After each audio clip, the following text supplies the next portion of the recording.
So we should have been doing a little bit of eyewitness misidentification information yesterday. So just learning how our memories are usually not as reliable as we tend to think they are.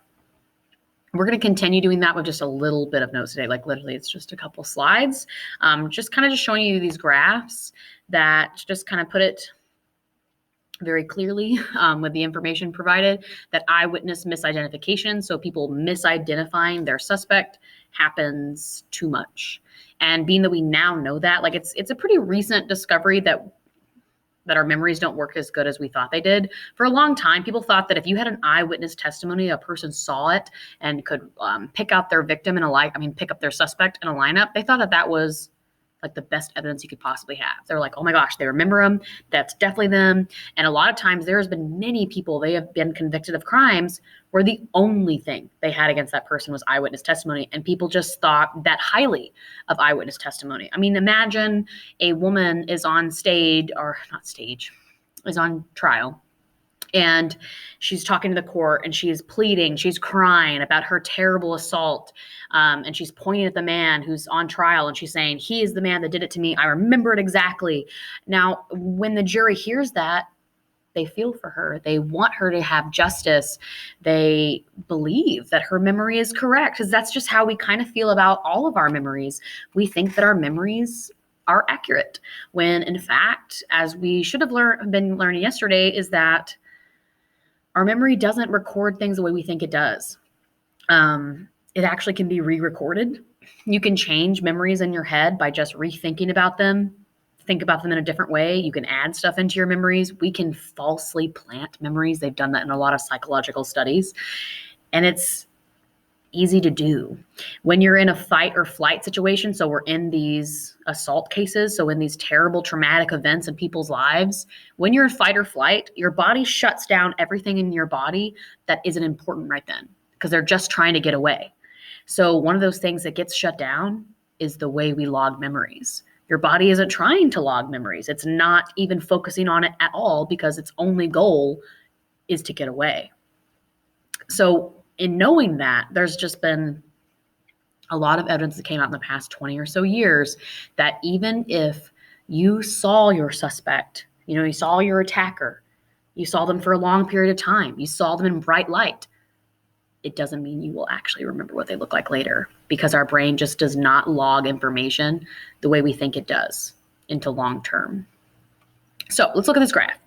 It says eyewitness misidentification is the single greatest cause of wrongful convictions nationwide. So this just has been proven, okay? It plays a role in nearly 75% of the convictions that are overturned through DNA testing. So something we're going to talk about today is the Innocence Project.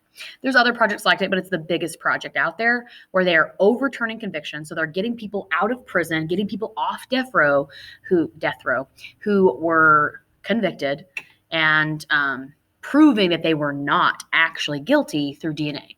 So back in our previous notes, we should have learned that we were not able to do DNA testing until 1990. Okay, so 1990 was not very long ago. It was only 30 years ago. And being that we couldn't do it at all until 1990, that means it wasn't standard practice for another 10 to 15 years in many places across our country. So, I mean, literally, DNA is a very new science. Being that that is true, many people who were convicted before 2000 may have had DNA that could have been tested in their trial, but it wasn't tested because they didn't think of it as an option or didn't even know it was an option. It was before 1990. So now these people who were innocent have been pleading with their lawyers, pleading with their families to keep paying, to keep trying to get their convictions overturned. And finally, they were allowed, they test the DNA, and they find out that they were, in fact, innocent. So when we're looking at this graph, this is a graph of people who have been exonerated. Exonerated means released from prison. So people we have proved were actually falsely imprisoned.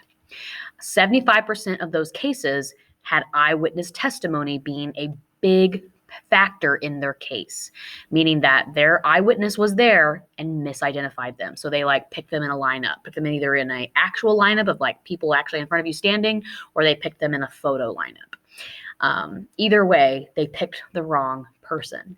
Now, sometimes it could have been a person lying. Of course, Of course, that could happen. But a lot of times when we look at those cases, the victim was sure. The victim believed that that was their suspect. It's what they had in their memory, and they were wrong. Forensic science is our next one. That's sad. 50% of the cases that have been exonerated so far had an issue with forensic science as well. So like faulty hair analysis, bite mark analysis is pretty is usually not very good evidence because it's very hard to get a very good bite print. I mean, imagine like they're moving. You're usually not going to find a very good like imprint, so that's pretty hard to match. Hair and fibers are they don't look different enough under a microscope to be your main point in a case.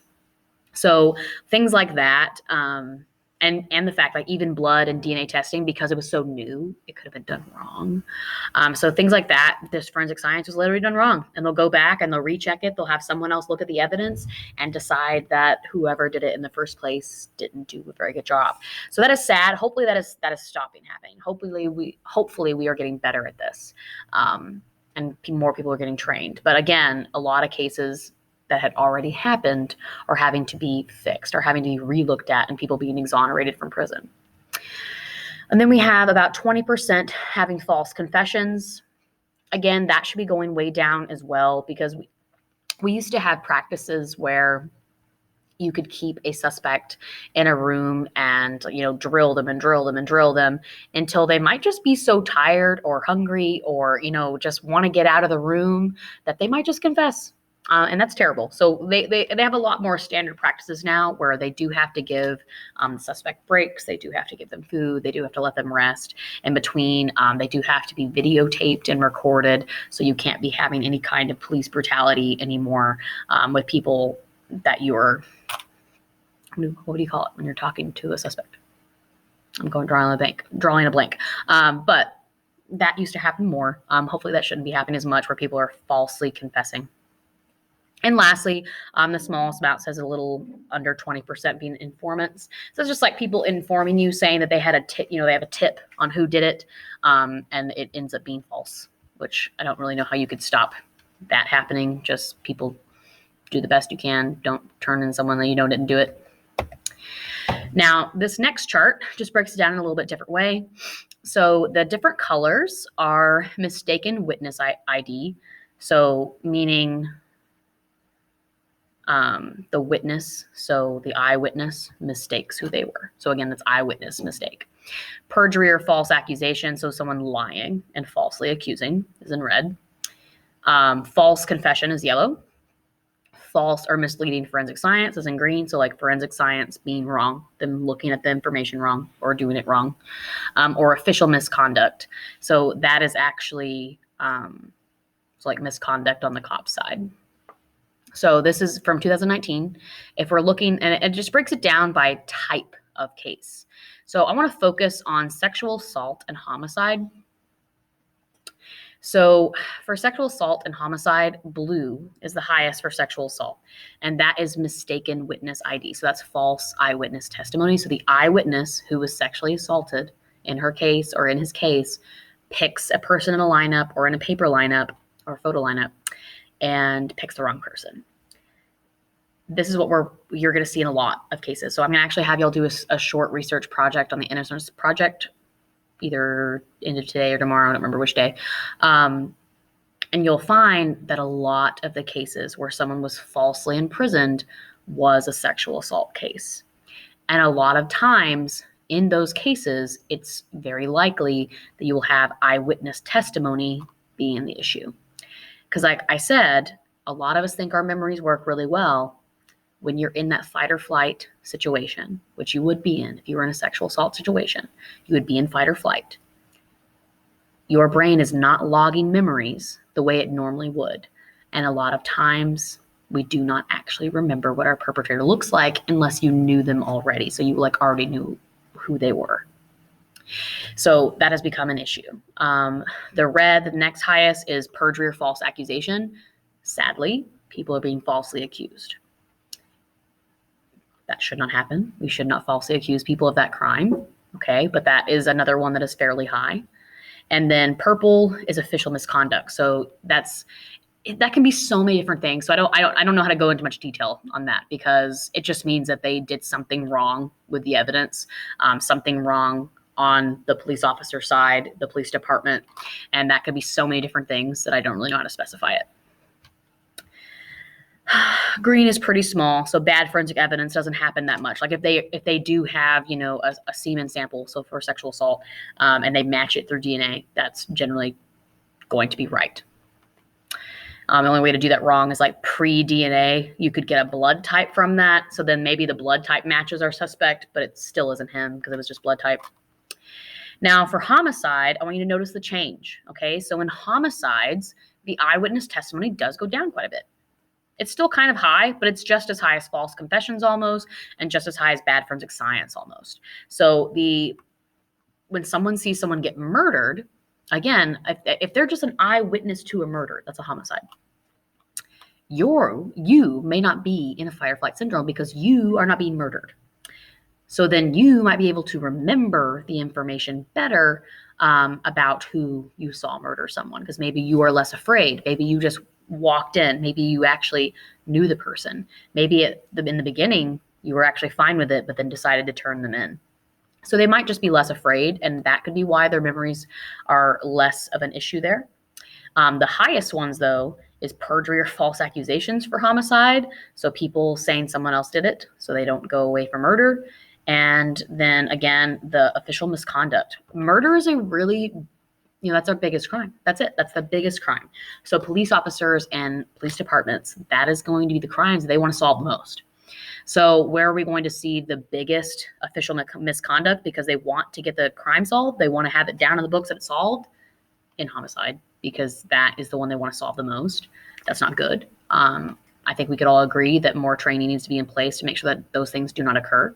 And the stuff that we're going to talk about has been very recently implemented about how we can make these things happen less, how we can have people falsely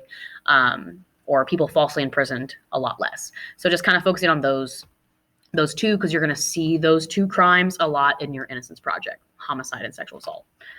All right. So while eyewitness testimony can be persuasive evidence before a judge or a jury, 30 years of strong social science research has proven that eyewitness identification is often unreliable. So it's repeating what I'm saying. People used to think so highly of eyewitness testimony. It was like the best evidence you could have. And now we have realized over the last 30 years that there's several experiments. Our memories are just not as good as what we say they are. They're not. They do not work the way we think they do. We can rewrite memories in our head.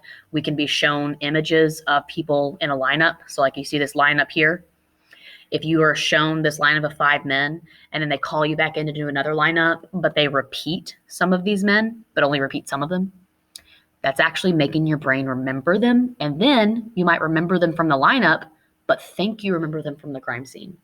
And all of a sudden you're like, oh, well, he looks familiar. Well, yes, he looks familiar, because you just saw him in a lineup last week, not because he was in your actual crime. So I know we don't like to believe that our memories work like that, but they do. We just do not remember the way we think that we do. And it's happened time and time again that eyewitness testimony has been proven to be inaccurate. All right, so this should be our last slide. Yes. So the Innocence Project was created in 1992. The goal was to re-examine post-conviction cases. So they've already been convicted, they're already in prison. And when they're evaluating these eyewitness testimonies, the investigator must discriminate between fact and opinion. So did this really happen? Did they really see that? Or could have been caused in so many different ways, but the eyewitness testimony just wasn't correct. And other things too, like bad forensic science, falsely confessing, those things can be involved as well. But they do see it happen a lot, that there was faulty eyewitness testimony. And usually how they're getting these people out is by testing DNA. Because if you see the time frame here, it was created in 1992. Our first case of DNA was solved in 1990. So it was basically right after the fact we realized we could start testing DNA. This project was started to open up cases that had already been done. They're already convicted. They're sitting in prison. They're sitting on death row. We open up their case again. We retest their DNA. And we find out that they aren't supposed to be there. So that's what that project is. You're going to learn a little bit more about that when you get to research some of the people that has happened to. later, either today or tomorrow.